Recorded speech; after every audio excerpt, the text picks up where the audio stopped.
Hey everyone! In this quick video, I'll show you how to change the time zone for your Google Meet so your meetings match your local time. Let's get started. Step 1. Google Meet uses Google Calendar for scheduling. So first go to calendar.google.com and sign in. Step 2. Click the gear icon in the top right corner, then choose Settings from the drop-down. Step 3. Under the time zone section on the left, you'll see your current time zone. Click the drop-down and choose your correct time zone from the list. Step 4. Google Calendar will auto-save your changes. Now any meetings you schedule, including Google Meet links, will follow your updated time zone. Bonus tip: if you're working with people in different countries, you can enable secondary time zones in the same Settings tab.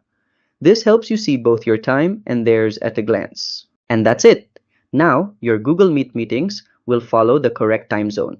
If this helped, don't forget to like and subscribe to How to Tutor for more helpful tutorials. See you next time!